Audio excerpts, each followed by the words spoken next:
Good evening money persons, welcome to daily Manisha number 1085. ఈరోజు daily మనిషిలో చాలా ఇంపార్టెంట్ అప్డేట్స్ ఉన్నాయి. అప్డేట్స్లోకి వెళ్ళిపోయే ముందు మనం వర్కౌట్ గురించి మాట్లాడుకోవాలి కదా. నిన్న ఆల్మోస్ట్ 3 కిలోమీటర్స్ పైన వాక్ చేశాను అండ్ అలాగే హాఫ్ అన్ అవర్ వర్కౌట్ చేశాను.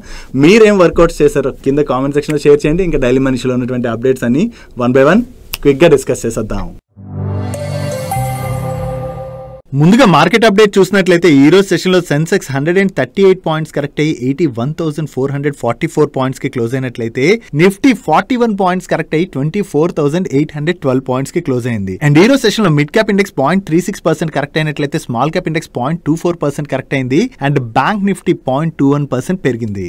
Israel and Iran war start అయిన దగ్గర నుంచి మార్కెట్ లోని కొంతవరకు వాలటాలిటీ అయితే కంటిన్యూ అవుతున్నది కదా. ఈ వార్ స్టార్ట్ అయిన దగ్గర నుంచి క్రూడ్ ప్రైస్లు అయితే బాగా పెరిగి రీసెంట్ గానే కొంత క్రూడ్ ప్రైస్ తగ్గిన మళ్ళీ క్రూడ్ ఆయిల్ ప్రైస్లు అయితే పెరిగాయి. క్రూడ్ ప్రైస్లు పెరగడం అన్నది మన ఎకానమీ రిలేటెడ్ గా అయితే మంచిది కాదు. కాకపోతే మన దగ్గర సరిపడేంత క్రూడ్ అయితే ఉన్నదని చెప్పి మన ఆయిల్ మినిస్టర్ రీసెంట్ గానే కామెంట్ చేయడం జరిగింది కదా. అంటే నెక్స్ట్ 2-3 మంత్స్ వరకు కూడా సరిపోయేంత క్రూడ్ రిజర్వ్స్ మన దగ్గర ఉన్నట్టుగా ఆయన అయితే కామెంట్ చేశారు. ఈ లోపు ఈ వార్ ముగిసిపోయింది అనుకోండి, దాంతో మళ్ళీ క్రూడ్ ప్రైస్లు అయితే కూల్ ఆఫ్ అయ్యే అవకాశం అయితే ఉన్నది. దీంతో పాటుగా ఈ రోజు నైట్ కి యుఎస్ ఫెడ్ మీటింగ్ అవుట్కమ్ అయితే రానున్నది. గ్లోబల్ మార్కెట్స్ రిలేటెడ్ గా ఈ మీటింగ్ అవుట్కమ్ అన్నది చాలా ఇంపార్టెంట్. ఎందుకంటే ఈసారి యుఎస్ ఫెడ్ రేట్ కట్ చేస్తా లేదా, వీటన్నిటికన్నా కూడా మెయిన్ థింగ్ ఏంటంటే డొనాల్డ్ ట్రంప్ టారిఫ్ రిలేటెడ్ గా తీసుకున్నటువంటి డిసిషన్స్ కావచ్చు, వీటి వలన యుఎస్ ఎకానమీ పైన ఎంత ఇంపాక్ట్ పడుతుంది అన్నది ఫెడ్ దగ్గర నుంచి వచ్చేటువంటి కామెంట్స్ ను బట్టి మనకు అర్థమయ్యేటువంటి అవకాశం ఉన్నది. ఒకవేళ యుఎస్ ఫెడ్ కనుక యుఎస్ లోని మరికొన్నాళ్ళు ఇన్ఫ్లేషన్ అయితే కంట్రోల్లోకి రాదు, ఈ విధంగా ఏమైనా కామెంట్స్ కనుక చేసింది అనుకోండి, దానివల్ల ఈ రోజు నైట్ కి యుఎస్ మార్కెట్స్ లో ప్రెషర్ కనబడచ్చు. అండ్ యుఎస్ మార్కెట్ ప్రెషర్ కి గురైందంటే ఆ ప్రెషర్ గ్లోబల్ మార్కెట్స్ పైన కూడా కనపడేటువంటి అవకాశాలు అయితే ఉన్నాయి. సో ఈ రోజు నైట్ కి యుఎస్ ఫెడ్ ఎటువంటి కామెంట్స్ చేస్తుంది అన్నది మనందరం కూడా ట్రాక్ చేయడం చాలా ఇంపార్టెంట్. నెక్స్ట్ మన ప్రైమ్ మినిస్టర్ నరేంద్ర మోడీ గారు అండ్ అలాగే యుఎస్ ప్రెసిడెంట్ అయినటువంటి డొనాల్డ్ ట్రంప్ వీళ్ళిద్దరి మధ్యన ఈ రోజు 35 minutes ఫోన్ కాల్ కన్వర్జేషన్ జరిగినట్లుగా వేరియస్ మీడియా ప్లాట్ఫామ్స్ అయితే రిపోర్ట్ చేస్తున్నాయి. దీనిలో భాగంగా ఆపరేషన్ సింధూర్ రిలేటెడ్ గా ఉన్నటువంటి డీటెయిల్స్ ని యుఎస్ ప్రెసిడెంట్ అయితే అడిగినట్లుగా దానికి నరేంద్ర మోడీ గారు ప్రతి ఒక్కటి కూడా వివరించి చెప్పారు. చెప్పడంతో పాటుగా ఇండియా అయితే ఈ టెర్రరిస్ట్ అటాక్స్ ఏవైతే ఉన్నాయో వాటిని సహించేది లేదు, దానికి స్ట్రాంగ్ గానే ఇండియా రెస్పాన్స్ ఉండబోతుందని నరేంద్ర మోడీ గారు కూడా చెప్పినట్లుగా. అండ్ అంతే కాకుండా ఇండియా అండ్ పాకిస్తాన్ ఈ రెండు కంట్రీస్ మధ్యన ఉన్నటువంటి కాన్ఫ్లిక్ట్ రిలేటెడ్ గా థర్డ్ పార్టీ అంటే వేరే అదర్ కంట్రీ ఇన్వాల్వ్ అయ్యి రెండు కంట్రీస్ మధ్యన మీడియేట్ చేయడాన్ని అయితే ఇండియా అసలు యాక్సెప్ట్ చేయదని చెప్పి నరేంద్ర మోడీ గారు స్ట్రాంగ్ గానే డొనాల్డ్ ట్రంప్ కి చెప్పినట్లుగా మీడియా ప్లాట్ఫామ్స్ అయితే రిపోర్ట్ చేయడం జరిగింది. వీటితో పాటుగా ప్రైమ్ మినిస్టర్ నరేంద్ర మోడీ గారు అండ్ డొనాల్డ్ ట్రంప్ గారు త్వరలోనే అంటే అతి త్వరలోనే కలవడానికి ఇద్దరు కూడా ఒప్పుకున్నారని అండ్ యుఎస్ ప్రెసిడెంట్ ని మన ఇండియాలో జరగబోతున్నటువంటి క్వాడ్ మీట్ కి ప్రైమ్ మినిస్టర్ నరేంద్ర మోడీ గారు ఇన్వైట్ చేసినట్టుగా అండ్ యుఎస్ ప్రెసిడెంట్ దాన్ని యాక్సెప్ట్ చేసినట్లుగా అయితే మీడియా ప్లాట్ఫామ్స్ రిపోర్ట్ చేయడం జరిగింది. యాక్చువల్లీ ఇండియా అండ్ పాకిస్తాన్ మధ్య జరుగుతున్నటువంటి ఈ ఇష్యూ ఏదైతే ఉన్నదో ఈ ఇష్యూ రిలేటెడ్ గా వేరే కంట్రీ ఇన్వాల్వ్మెంట్ అయితే అవసరం లేదు. ఎందుకంటే వేరే అదర్ కంట్రీస్ కి మనకి పాకిస్తాన్ కి మధ్య జరుగుతున్నటువంటి కాన్ఫ్లిక్ట్ గురించి అసలు ఏం ఐడియా ఉంటుంది, ఏం అవగాహన ఉంటది కదా. వాళ్ళ స్వార్థం కోసం చూసుకుని వాళ్ళు ఏవేవో చేస్తానే ఉంటారు. బట్ ఇలాంటి థర్డ్ పార్టీ ఇన్వాల్వ్మెంట్ అనేది లేకుండా ఇండియా అండ్ పాకిస్తాన్ మధ్యన ఏదైనా ఇష్యూ ఉంటే రెండు కంట్రీస్ సాల్వ్ చేసుకుంటే అండ్ అంతేకాకుండా రెండు కంట్రీస్ మధ్యన ఇష్యూ నడిచింది అనుకోండి, పాకిస్తాన్ మళ్ళీ మనపైన ఇటువంటి టెర్రరిస్ట్ అటాక్లు కావచ్చు ఇటువంటివి చేయకుండా ఇండియా స్ట్రాంగ్ గా స్టెప్స్ తీసుకునేటువంటి అవకాశాలు కూడా ఉన్నాయి. నెక్స్ట్ ఈ రోజు మన యూనియన్ రోడ్ మినిస్టర్ అయినటువంటి నితిన్ గడ్కరీ గారి దగ్గర నుంచి చాలా ఇంపార్టెంట్ అనౌన్స్మెంట్ వచ్చింది ఫాస్ట్ ట్యాగ్ రిలేటెడ్ గా. ఈ అనౌన్స్మెంట్ వచ్చిన తర్వాత షార్ట్ వీడియోని కూడా రిలీజ్ చేస్తాం. కాకపోతే షార్ట్ వీడియో రిలీజ్ చేశాక చాలా మంది ట్రిప్ రిలేటెడ్ గా అయితే డౌట్స్ అడుగుతున్నారు. దానికైతే ఇక్కడ క్లారిఫికేషన్ ఇవ్వడానికి ప్రయత్నిస్తా. ఫస్ట్ ఈయన చేసిన అనౌన్స్మెంట్ ఏంటి, మనం ఫాస్ట్ ట్యాగ్ యాన్యువల్ పాస్ అయితే ఇంట్రడ్యూస్ చేయబోతున్నారు August 15th నుంచి. ఈ యాన్యువల్ పాస్ అయితే మనం 3,000 రూపీస్ పెట్టుకుని తీసుకోవాలి. అంటే దీని వ్యాలిడిటీ 1 year ఉంటుంది. ఈ 3,000 రూపీస్ పెట్టుకుని యాన్యువల్ పాస్ తీసుకున్నట్లయితే దానికి 200 ట్రిప్స్ అయితే మనకి లభించనున్నాయి. ఇక్కడ ట్రిప్ అంటే చాలా మంది ఏమనుకుంటున్నారంటే, ఫర్ ఎగ్జాంపుల్ మనం మాట్లాడుకోవాలంటే హైదరాబాద్ నుంచి బెంగళూరు ఎవరైనా ట్రిప్ వెళ్ళారనుకోండి, దాన్ని కంప్లీట్ ట్రిప్ కింద కన్సిడర్ చేస్తారంటే దాన్ని ఒక ట్రిప్ కింద కన్సిడర్ చేస్తారని అడుగుతున్నారు. అలా ఎలా కన్సిడర్ చేస్తారు? హైదరాబాద్ నుంచి బెంగళూరు మధ్య చాలా టోల్స్ ఉంటాయి కదా. ఇక్కడ మనం ఒక టోల్ ని కంప్లీట్ గా క్రాస్ చేసాం అనుకోండి, అది ఒక ట్రిప్ గా కన్సిడర్ చేస్తారు. అంటే 200 టోల్స్ ని మనం క్రాస్ చేసే వరకు కూడా ఈ పాస్ వ్యాలిడిటీ అనేది లభిస్తుంది. చాలా మంది ఏంటంటే ట్రిప్ అనుకుంటే హైదరాబాద్ నుంచి బెంగళూరు కానీ ఇలా వెళ్తే అది ఒక ట్రిప్ కింద కన్సిడర్ చేస్తారని అడుగుతారు. అలా కన్సిడర్ చేస్తే గవర్నమెంట్ కి కూడా హ్యూజ్ లాస్ కాబట్టి అలా కన్సిడర్ చేయరు. ఇక్కడ టోల్ ని క్రాస్ చేస్తాం కదా, ఆ టోల్ ని క్రాస్ చేయడాన్ని ట్రిప్ అని చెప్పి మెన్షన్ చేయడం జరిగింది. అండ్ అంతేకాకుండా ఈ పాస్ కమర్షియల్ వెహికల్స్ కి అయితే అవైలబుల్ ఉండదు. నాన్ కమర్షియల్ ప్రైవేట్ వెహికల్స్ అంటే cars, jeeps and private vans ఉంటాయి కదా, వీటికే ఈ పాస్ అన్నది వర్తిస్తుంది. ఐ హోప్ దీంతో మీ అందరికీ కూడా ఈ ట్రిప్స్ రిలేటెడ్ గా క్లారిటీ వచ్చిందని అనుకుంటున్నా. డైలీ మార్కెట్ లో వచ్చేటువంటి ఇటువంటి ఇంపార్టెంట్ ఇన్ఫర్మేషన్ మీతో డీటెయిల్గా షేర్ చేయడానికి మన టీం పెడుతున్నటువంటి ఎఫర్ట్స్ వీడియో చూస్తున్న ఏ పాయింట్ ఆఫ్ టైంలో అయినా మీకు హెల్ప్ఫుల్ అయినట్లయితే మేము మిమ్మల్ని అడిగేది ఒకటే, మన వీడియోని మర్చిపోకుండా లైక్ చేయడానికి ప్రయత్నించండి. అండ్ అలాగే మీరు ఇదే ఫస్ట్ టైం మన మనీ పర్స్ ఛానల్కి వచ్చినట్లయితే మా నుంచి వచ్చేటువంటి ఇంట్రెస్టింగ్ వీడియోస్ని రెగ్యులర్గా ఫాలో అవడానికి మన ఛానల్ని సబ్స్క్రైబ్ చేసుకుంటూ పక్కనున్న బెల్ ఐకాన్లోని ఆల్ నోటిఫికేషన్స్ యాక్టివేట్ చేసుకోండి. Next standard chartered bank idea ఉన్నది కదా. ఈ స్టాండర్డ్ చార్టర్డ్ బ్యాంక్ వాళ్ళు చేసినటువంటి కొన్ని ఆపరేషన్స్ పైన ఆర్బీఐ స్క్రూనిటీని అయితే వీళ్ళు ఫేస్ చేయబోతున్నట్లుగా మనీ కంట్రోల్ వాళ్ళు వాళ్ళ సోర్సెస్ ద్వారా తెలిసినటువంటి ఇన్ఫర్మేషన్ ని షేర్ చేస్తున్నారు. ఈ స్టాండర్డ్ చార్టర్డ్ బ్యాంక్ వాళ్ళు ఏం చేశారంటే small and mid sized enterprises ఉంటాయి కదా, ఈ small and mid sized enterprises కి వీళ్ళు డెరివేటివ్ ప్రొడక్ట్స్ ని వాటిలో ఉన్నటువంటి రిస్క్ గురించి చెప్పకుండా సేల్ చేసినట్లుగా, ఈ రిస్క్ అర్థం చేసుకోకుండా ఎవరైతే డెరివేటివ్ ప్రొడక్ట్స్ ని వీళ్ళ దగ్గర నుంచి తీసుకున్నారో వాళ్ళైతే హ్యూజ్ లాసెస్ అయితే ఫేస్ చేసినట్లుగా, దాంతో ఇప్పుడు స్టాండర్డ్ చార్టర్డ్ బ్యాంక్ రిలేటెడ్ గా కన్సర్న్స్ రైజ్ అవుతున్నాయి. అంటే ఆర్బీఐ యొక్క కంప్లైంట్స్ ఏవైతే ఉంటాయో ఆ కంప్లైంట్స్ ని వీళ్ళు సరిగ్గా ఫాలో అవ్వకుండా ఈ విధంగా కస్టమర్స్ ని మోసం చేయడంతో ఆర్బీఐ అయితే వీళ్ళపైన యాక్షన్ కూడా తీసుకునేటువంటి అవకాశం ఉన్నదని చెప్పి షేర్ చేస్తున్నారు. జనరల్లీ చాలా బ్యాంక్స్ లోని ఇటువంటి మిస్ సెల్లింగ్ అనేది జరుగుతుంది కదా. అంటే ఏదైనా ఒక ప్రొడక్ట్ ని మనకి సెల్ చేసేటప్పుడు ఆ ప్రొడక్ట్ నిజంగా మనకి ఉపయోగపడుతుందా లేదా ఇవేమీ చూడకుండా చాలా వరకు బ్యాంక్స్ లో ఏం చేస్తుంటారంటే మిస్ సెల్లింగ్ అనేది జరుగుతుంది. ఆ ప్రొడక్ట్ తీసుకున్న తర్వాత నిజంగా ఆ ప్రొడక్ట్ మనకు ఉపయోగం లేదనుకోండి, దానివల్ల నష్టపోతుంటాం కదా. ఇప్పుడంటే చాలా మందికి అవేర్నెస్ పెరుగుతుంది, కానీ ఇప్పుడు మన పేరెంట్స్ కావచ్చు లేదా చదువుకుని వాళ్ళు ఎవరైనా కావచ్చు, వాళ్ళు బ్యాంక్స్కి వెళ్ళినట్లయితే ఇటువంటి మిస్ సెల్లింగ్ చాలా వరకు జరుగుతూనే ఉంటుంది. అలా జరగడం వల్ల చాలా మంది నష్టపోతుంటారు. కాబట్టి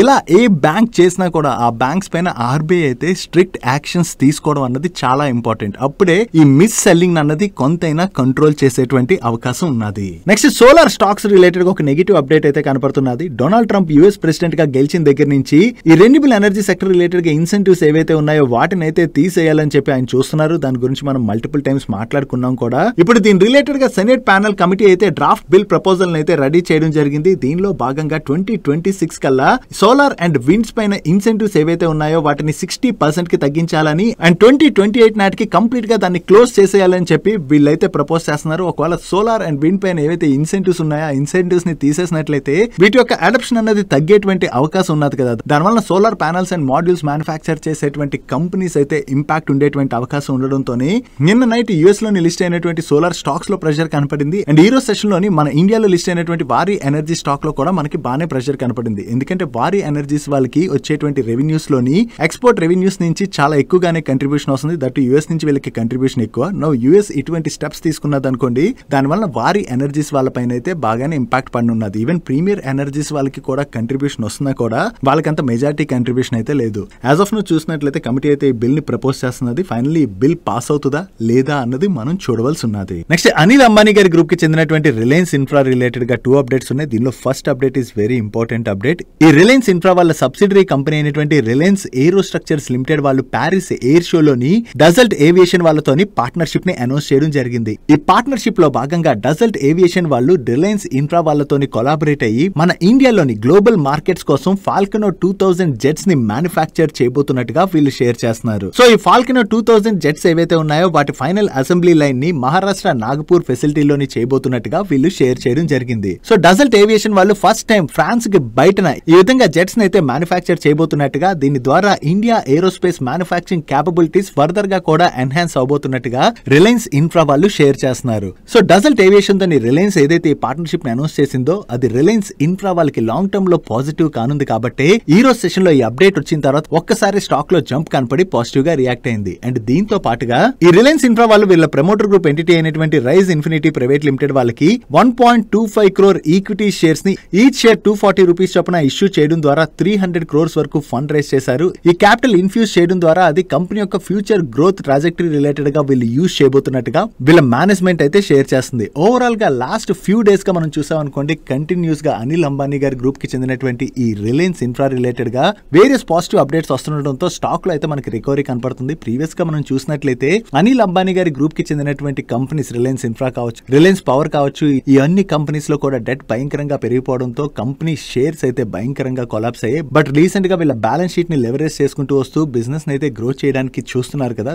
దాంతోనే స్టాక్ లో అయితే మనం రికవరీ చూస్తున్నాం. కాకపోతే ఇక్కడ ఇన్వెస్టర్స్ ఈ రిస్క్ అంటే ప్రీవియస్ గా ప్రమోటర్ గ్రూప్ ఎంటిటీస్ సరిగ్గా కంపెనీస్ ని మేనేజ్ చేయలేదు కదా, ఆ రిస్క్ ఏదైతే ఉన్నదో ఈ కంపెనీస్ లోని ఆ రిస్క్ ఉన్నది అన్నది గుర్తుపెట్టుకోవాలి. Next electronics contract manufacturing services provide చేసేటువంటి ఆప్టిమస్ ఇన్ఫ్రాకామ్ వాళ్ళకి ఆప్టిమస్ ఎలక్ట్రానిక్స్ లిమిటెడ్ అనేటువంటి సబ్సిడరీ కంపెనీ ఉన్నది. ఈ కంపెనీ ఇప్పుడు OnePlus వాళ్ళతోని పార్ట్నర్షిప్ ని అనౌన్స్ చేయడం జరిగింది. ఈ పార్ట్నర్షిప్ లో భాగంగా వీళ్ళిద్దరూ జాయింట్లీ OnePlus వాళ్ళ IoT డివైసెస్ ని మన ఇండియాలోని మ్యానుఫ్యాక్చర్ చేయబోతున్నట్టుగా ఈ రోజు అనౌన్స్ చేయడం జరిగింది. సో OnePlus వాళ్ళ IoT డివైసెస్ రిలేటెడ్ గా ఏదైతే ఆప్టిమస్ వాళ్ళతో ఈ పార్ట్నర్షిప్ ని అనౌన్స్ చేశారో ఇది ఆప్టిమస్ వాళ్ళ రిలేటెడ్ గా చాలా పాజిటివ్ కాబట్టి ఈ రోజు సెషన్ లో ఆప్టిమస్ ఇన్ఫ్రాకామ్ స్టాక్ లో మనకి పాజిటివ్ మూమెంటం కనపడింది. నెక్స్ట్ హిందుస్థాన్ జింక్ లోని వేదాంత వాళ్ళకి స్టేక్ ఉన్నది కదా, దీనిలోని 1.6% ఆఫ్ ది స్టేక్ ని ఈ రోజు సెషన్ లో వీళ్ళు బ్లాక్ డీల్ లోని డైవర్స్ చేయబోతున్నట్లుగా నిన్న నైట్ న్యూస్ అప్డేట్స్ వచ్చాయి. అండ్ ఈ రోజు సెషన్ లో ఈ బ్లాక్ డీల్ కూడా జరిగింది. అండ్ ఈ బ్లాక్ డీల్ రిలేటెడ్ గా వేదాంత వాళ్ళ దగ్గర నుంచి కూడా కన్ఫర్మేషన్ రావడం జరిగింది. ఓవరాల్ గా ఈ బ్లాక్ డీల్ లోని వీళ్ళు 1.6% స్టేక్ అంటే 3028 crores వర్త్ ఆఫ్ షేర్స్ అయితే వీళ్ళు సెల్ చేశారు.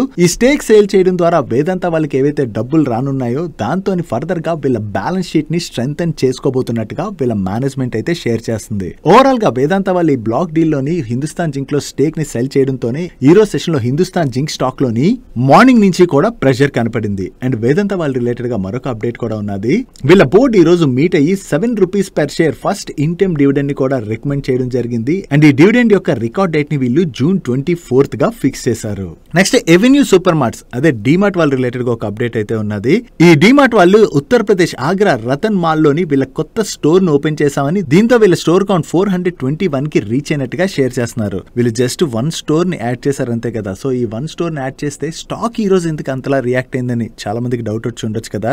యాక్చువల్లీ ఈ కొత్త స్టోర్ ని ఓపెన్ చేయడం ద్వారా వీళ్ళు ఉత్తరప్రదేశ్ మార్కెట్ లోకి అయితే ఎంటర్ అవుతున్నారు. UP is a very big market and యూపీలోని ఇదే వీళ్ళ ఫస్ట్ స్టోర్. వీళ్ళు ప్రీవియస్ గా కొత్త మార్కెట్ లోకి ఫైనాన్షియల్ ఇయర్ 17 లో ఎంటర్ అయ్యారు, పంజాబ్ లోకి అయితే ఎంటర్ అయ్యారు. దాని తర్వాత ఇప్పుడు ఫ్రెష్ మార్కెట్ లోకి వీళ్ళు ఎంటర్ అవడం ఇదే ఫస్ట్ టైం. సో యూపీ లాంటి పెద్ద మార్కెట్ లోకి వీళ్ళు వన్స్ ఎంటర్ అయ్యారు కదా, అక్కడ బాగా వీళ్ళకి రెస్పాన్స్ వచ్చి వీళ్ళ స్టోర్స్ ని గనక యూపీ మొత్తం ఎక్స్పాండ్ చేసుకోగలిసినట్లయితే అటువంటి లార్జ్ మార్కెట్ లో ఉన్నటువంటి ఆపర్చునిటీని వీళ్ళు క్యాటర్ చేసే అవకాశం ఉన్నది కదా. సో దాని ద్వారా ఓవరాల్ గా వీళ్ళ బిజినెస్ కూడా బాగా గ్రో అవచ్చు కాబట్టి ఇది డిమార్ట్ వాళ్ళ రిలేటెడ్ గా పాజిటివ్. దాంతోనే ఈ రోజు సెషన్ లో స్టాక్ లో కూడా మనం అంత పాజిటివ్ మూమెంటం చూసాం. నెక్స్ట్ భారత్ ఫోర్జ్ వాళ్ళ రిలేటెడ్ గా చాలా ఇంపార్టెంట్ అప్డేట్ ఉన్నది. ఈ భారత్ ఫోర్జ్ వాళ్ళు ఫ్రెంచ్ కంపెనీ అయినటువంటి తుర్గిస్ గాలియాడ్ వాళ్ళతోని ఒక MOU సైన్ చేయడం జరిగింది. ఈ తుర్గిస్ గాలియాడ్ వాళ్ళు air crafts design and manufacture చేస్తూ ఉంటారు.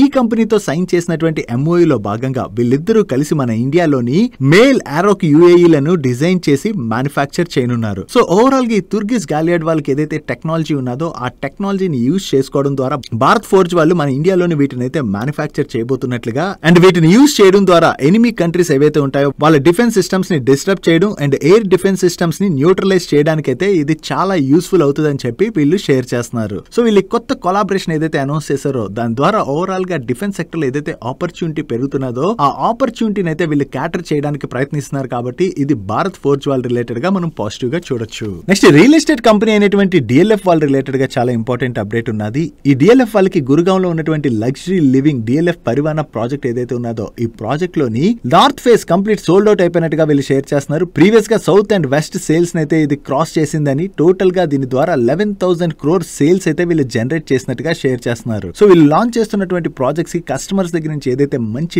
డిమాండ్ కనపడుతున్నదో అది DLF వాళ్ళ రిలేటెడ్ గా మనం పాజిటివ్ గా చూడొచ్చు. నెక్స్ట్ అలెంబిక్ ఫార్మాసిటికల్స్ వాళ్ళ రిలేటెడ్ గా ఒక పాజిటివ్ అప్డేట్ ఉన్నది. ఈ అలెంబిక్ ఫార్మాసిటికల్స్ వాళ్ళకి చెందినటువంటి కార్కడి API మ్యానుఫ్యాక్చరింగ్ ఫెసిలిటీలోని US FDA వాళ్ళు March 17th నుంచి March 21st మధ్యన ఇన్స్పెక్షన్ అయితే కండక్ట్ చేయడం జరిగింది. ఈ ఇన్స్పెక్షన్ లో భాగంగా ఇప్పుడు వీళ్ళకి ఎస్టాబ్లిష్మెంట్ ఇన్స్పెక్షన్ రిపోర్ట్ ని ఇష్యూ చేసినట్టుగా వీళ్ళు షేర్ చేస్తున్నారు. అంటే ఈ ఇన్స్పెక్షన్ సక్సెస్ఫుల్లీ కంప్లీట్ అయినట్టుగా మనం అర్థం చేసుకోవచ్చు. సో ఈ ఇన్స్పెక్షన్ లోని వీళ్ళ మ్యానుఫ్యాక్చరింగ్ ఫెసిలిటీకి ఎటువంటి అబ్జర్వేషన్స్ రాకుండా ఇన్స్పెక్షన్ క్లోజ్ అయింది కాబట్టి ఇది అలెంబిక్ ఫార్మాసిటికల్స్ వాళ్ళ రిలేటెడ్ గా మనం పాజిటివ్ గా చూడొచ్చు. నెక్స్ట్ ఎలక్ట్రిక్ 2-wheelers ని మ్యానుఫ్యాక్చర్ చేసేటువంటి అథర్ ఇండస్ట్రీస్ వాళ్ళు వాళ్ళ బిజినెస్ ఎక్స్పాన్షన్ ప్లాన్ లో భాగంగా ఫైనాన్షియల్ ఇయర్ 26 లోని మన కంట్రీ వైజ్ లోని వీళ్ళు 700 ఎక్స్పీరియన్స్ సెంటర్స్ ని ఓపెన్ చేయడం ద్వారా వీళ్ళ రీటైల్ నెట్వర్క్ అయితే స్కేల్ అప్ చేయబోతున్నట్టుగా ఈ రోజు అనౌన్స్ చేశారు.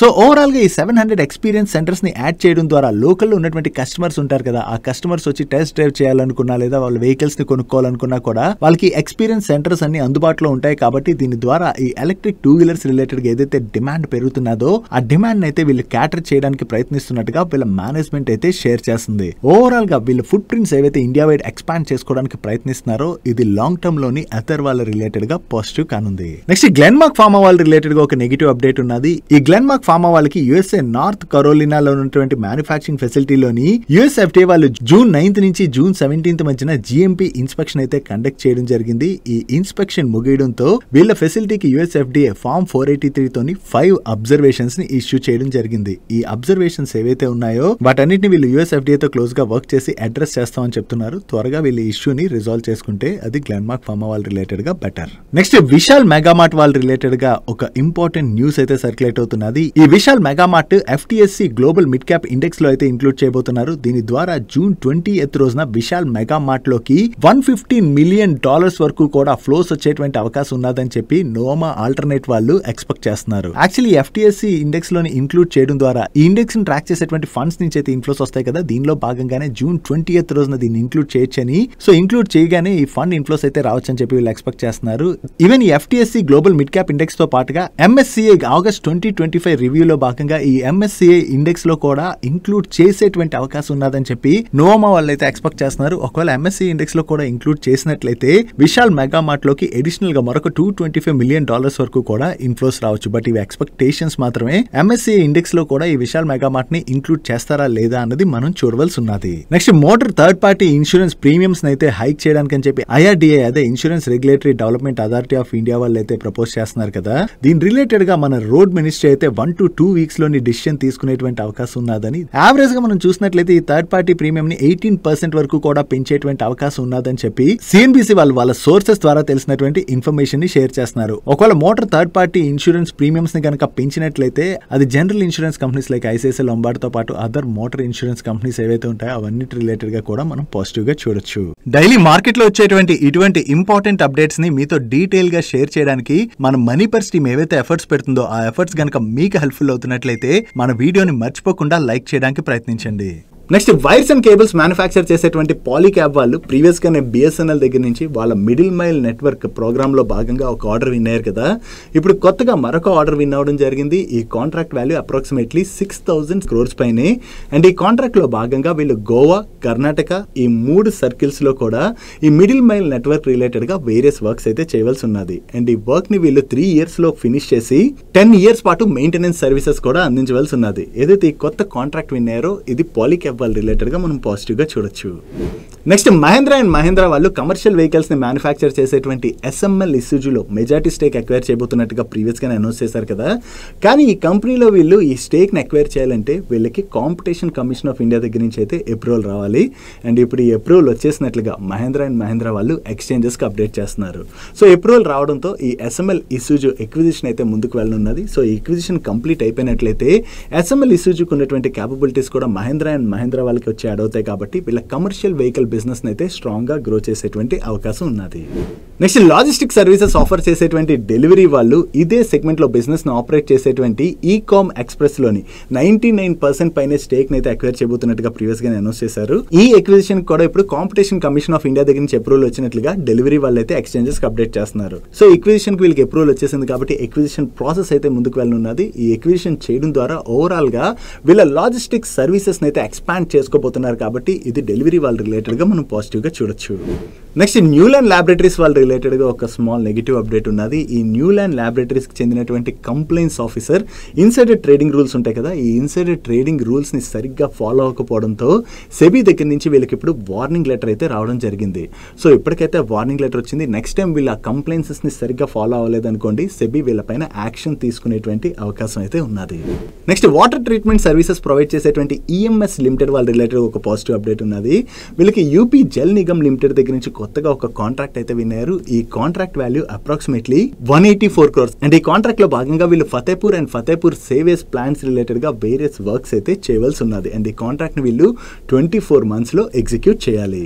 That's it for today's daily మనిషి. సీరియస్ డైలీ మనిషిలో మేము షేర్ చేసిన ఇన్ఫర్మేషన్ మీకు హెల్ప్ఫుల్ అయినట్లయితే ఈ వీడియోని లైక్ చేయండి. Video me friends and family members helpful అవుతుంటే ఈ వీడియోని వాళ్ళకి షేర్ చేయండి. అండ్ మీరు ఇదే ఫస్ట్ టైం మన మనీ పర్స్ ఛానల్కి వచ్చి ఛానల్ ఇంకా సబ్స్క్రైబ్ చేసుకోలేనట్లయితే ఇక్కడ ఉన్న ఛానల్ లోగో మీద క్లిక్ చేసి ఛానల్ సబ్స్క్రైబ్ చేసుకుంటూ పక్కన ఉన్న బెల్ ఐకాన్లోని ఆల్ నోటిఫికేషన్స్ యాక్టివేట్ చేసుకోండి. నేను చంద్రశేఖర్ పత్రి మరొక ఇంట్రెస్టింగ్ వీడియోతో కలుద్దాం. Good night.